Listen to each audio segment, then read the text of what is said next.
بسم اللہ الرحمن الرحیم۔ السلام علیکم۔ سیدنا ابو ہریرہ رضی اللہ عنہ اس حدیث مبارکہ کے راوی ہیں، صحیح مسلم کی یہ روایت ہے۔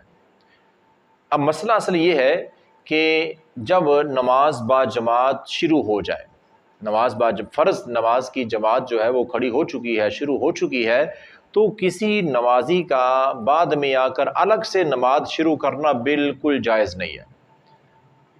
سنتیں نفل وغیرہ کہ میں چلو جلدی جلدی سنتیں پڑھ لیتا ہوں پھر میں جماعت کے ساتھ مل جاؤں گا، اگرچہ وہ جلدی جلدی نماز پڑھ کے ایک رکعت بھی نہیں نکل سکتی اس کی، وہ پہلی رکعت کے ساتھ ہی مل جاتا ہے، پھر بھی نماز شروع کرنا جائز نہیں ہے، کیونکہ اب حدیث مبارکہ کے الفاظ سنیں۔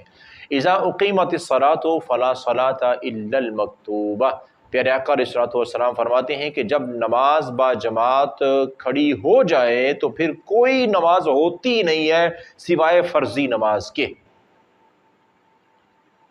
مطلب کیا ہے کہ صرف وہی نماز جس کی جماعت ہو رہی ہے وہی نماز پڑھو، یا اگر کوئی فرضی پڑھ رہا ہے تو وہ پڑھ سکتا ہے، مکمل کر سکتا ہے۔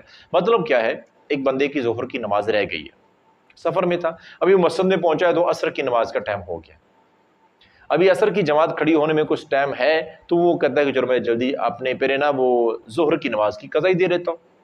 اب جیسے اس نے ظہر کی نماز شروع کر لی ہے اور ایک دو رکعتیں بھی اس نے پڑھی ہیں کہ اسی دوران عصر کی جماعت کھڑی ہو جاتی ہے اس مسجد میں، تو اب اس بندے کو چاہیے کہ اپنی فرض نماز کو نہ چھوڑے، ظہر کی نماز اپنی پوری کرے، پوری کر کے پھر جماعت کے ساتھ عصر کے ساتھ ملے، اس کو توڑ کے نہیں۔